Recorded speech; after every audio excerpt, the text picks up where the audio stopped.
हर हर महादेव भक्तों। अधिकतर जनमानस यही जानते हैं कि महाशिवरात्रि भगवान शिव और माता पार्वती के विवाह के उपलक्ष्य में मनाया जाता है, लेकिन कुछ विद्वानों का मानना है कि शिवरात्रि के दिन ही भगवान शिव ने कालकूट नाम का विष पिया था, जो सागर मंथन के समय समुद्र से निकला था। परंतु शिव पुराण में एक शिकारी से जुड़ी कथा का वर्णन किया है। आज की इस वीडियो में हम आपको शिव पुराण में वर्णित महाशिवरात्रि की कथा बताने जा रहे हैं। नमस्कार दर्शकों, शूल रानी पर आपका एक बार फिर से स्वागत है। शिव पुराण के कोटि रुद्र संहिता में वर्णित कथा के अनुसार पौराणिक काल में किसी वन में एक भील रहता था, जिसका नाम गुरुद्र था। उसका परिवार बड़ा था। वह बलवान और क्रूर स्वभाव का होने के साथ क्रूरतापूर्ण कर्म भी किया करता था। वह प्रतिदिन वन में जाकर हिरण और अन्य जानवरों को मारता और वहीं रहकर नाना प्रकार की चोरियां करता था। उसने बचपन से ही कभी कोई शुभ कर्म नहीं किया था। इस प्रकार वन में रहते हुए उस दुरात्मा भील का बहुत समय बीत गया। तदनंतर एक दिन बड़ी सुंदर एवं शुभ कारक शिवरात्रि आई, किंतु वह दुरात्मा घने जंगल में निवास करने वाला था, इसलिए वह मृत के बारे में वह नहीं जानता था। उसी दिन उस भील के माता पिता और पत्नी भूख से व्याकुल होकर उससे खाना की मांग करने लगा। उनके बार बार याचना करने पर वह भील तुरंत धनुष लेकर वन की ओर चल दिया और हिरण के शिकार के लिए सारे वन में घूमने लगा। देव योग से उसे उस दिन कुछ भी नहीं मिला और सूर्यास्त हो गया। इससे उसको बड़ा दुख हुआ और वह सोचने लगा कि अब मैं क्या करूं, कहाँ जाऊं। आज तो कुछ नहीं मिला। घर में जो बच्चे हैं उनका तथा माता पिता का क्या होगा। जो मेरी पत्नी है उसकी भी क्या दशा होगी। अतः मुझे कुछ लेकर ही घर जाना चाहिए। ऐसा सोचकर वह व्याध यानी शिकारी एक जलाशय के समीप पहुंचा और वह पानी में उतरने का घाट था। वहां जाकर खड़ा हो गया और मन ही मन यह विचार करने लगा कि यहाँ कोई न कोई जीव पानी के लिए अवश्य आएगा।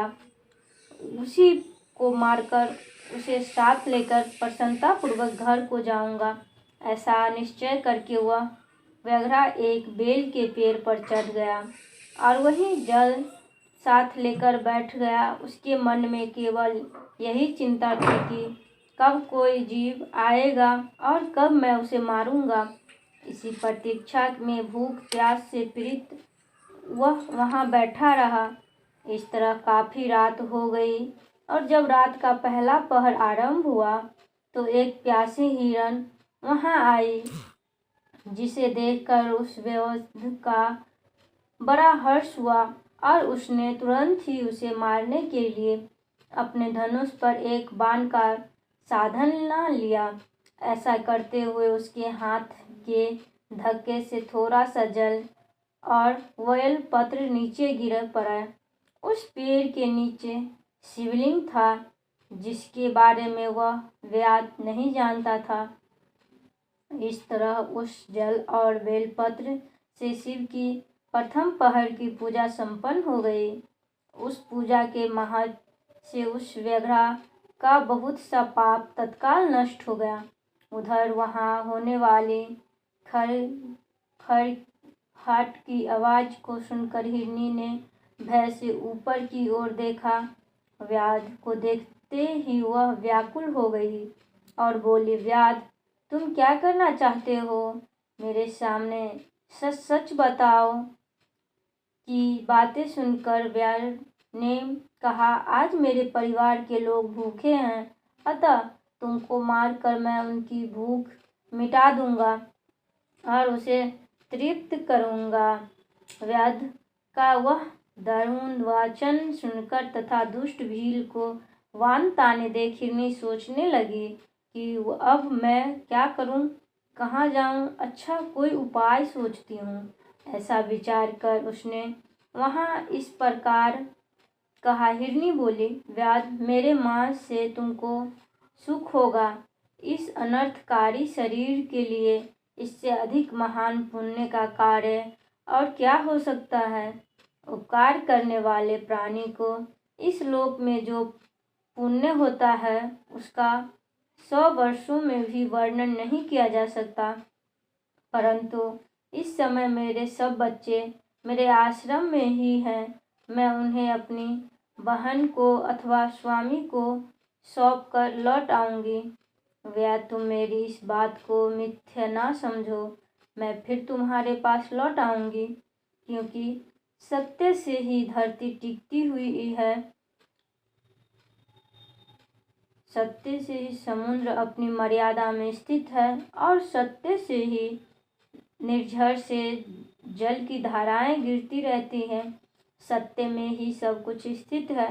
हिरनी के ऐसा कहने पर जब वह वाद ने उसकी बात नहीं मानी, तब उसने अत्यंत विस्मित एवं भयभीत हो पुनः इस प्रकार कहना आरंभ किया। हिरनी बोली, विवाद, सुनो, मैं तुम्हारे सामने ऐसी शपथ खाती हूँ जिससे पर जाने पर मैं अवश्य तुम्हारे पास लौट आऊंगी। ब्राह्मण यदि वेद बेचे और तीनों काले संध्या वंदना न करे तो उसे जो पाप लगता है, पति की आज्ञा का उल्लंघन करके स्व इच्छा अनुसार कार्य करने वाली स्त्रियों को जिस पाप की प्राप्ति होती है, किए हुए उपकार को न मानने वाले, भगवान शंकर से विमुख करने वाले तथा विश्वासघात को छल करने वाले लोग को जो पाप लगता है, उसी पाप से मैं भी लिप्त हो जाऊं यदि लौट कर न आऊं। इस तरह अनेक शपथ खाकर जब हिरनी चुपचाप खड़ी हो गई, तब उस भील ने उस पर विश्वास करके कहा, अच्छा, अब तुम अपने घर को जाओ। जब वह हिरनी बड़े हर्ष के साथ पानी पीकर अपने आश्रम मंडल में गई, इतने में ही रात का वह पहला पहर भील के जगते जगते ही बीत गया। तब उस हिरनी की बहन दूसरी हिरनी, जिसका पहले ने स्मरण किया था, उसी की राह देखती हुई जल पीने के लिए वह आ गई। उसे देखकर भील ने स्वयं वान को तरकस से खींचा। ऐसे करते समय पुनः पहले की भांति भगवान शिव के ऊपर जल और बेलपत्र गिरे। उसके द्वारा महात्मा शंभु की दूसरे पहर की पूजा संपन्न हो गई। यद्यपि वह प्रसंगवश ही हुई थी, तो भी भील के लिए सुखदायिनी हो गई। हिरनी ने उस बाण खींचते देखा, पूछा, नेचर, यह क्या करते हो? भील ने पुरतैयारी बोली, ये मेरी बात सुनो, मैं धनी हूँ, मेरा देह धारण सफल हो गया, क्योंकि इस अनित्य शरीर के द्वारा उपकार होगा, परंतु मेरे छोटे छोटे बच्चे घर में हैं, अतः मैं एक बार जाकर उन्हें अपने स्वामी को सौंप दूं, फिर तुम्हारे पास लौट आऊंगी। हिरनी की बात सुनकर भील बोले, मुझे तुम्हारी बात पर विश्वास नहीं है, मैं तुम्हें मारूंगा, इसमें संशय नहीं है। व्याध की बातें सुनकर हिरनी भगवान विष्णु की शपथ खाती हुई बोली, भील, जो कुछ मैं कहती हूँ उसे सुनो। यदि मैं लौटकर न आऊं तो अपना सारा पुण्य हार, क्योंकि जो वचन देकर उसे पलट जाता है वह अपने पुण्य को हार जाता है। जो पुरुष अपनी विवाहिता स्त्री को त्याग करके दूसरे के पास जाता है, वैदिक धर्म का उल्लंघन करके कपूल कल्पित धर्म का पर चलता है, भगवान विष्णु का भक्त होकर शिव की निंदा करता है, माता पिता की निधन तिथि को श्राद्ध आदि न करके उसे सुना बिता देता है, तथा मन में संताप का अनुभव करके अपने दिए हुए वचन को पूरा करते हैं, ऐसे लोग को जो पाप लगता है वही मुझे भी लगे, यदि लौट कर न आऊं। हिरनी की ऐसा कहने पर वह भील ने कहा, जाओ। उसके बाद हिरनी जल पीकर हर्षपूर्वक अपने आश्रम को गई। इतने में ही रात का दूसरा पहर भी भील के जागते जागते बीत गया। इसी समय तीसरा पहर आरंभ हो गया।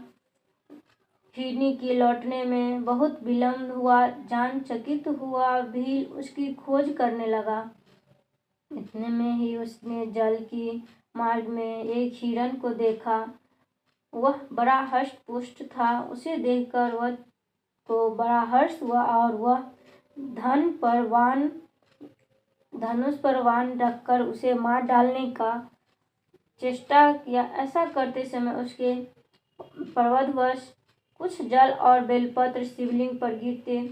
उसके सौभाग्य से भगवान शिव की तीसरे पहर की पूजा भी हो गई।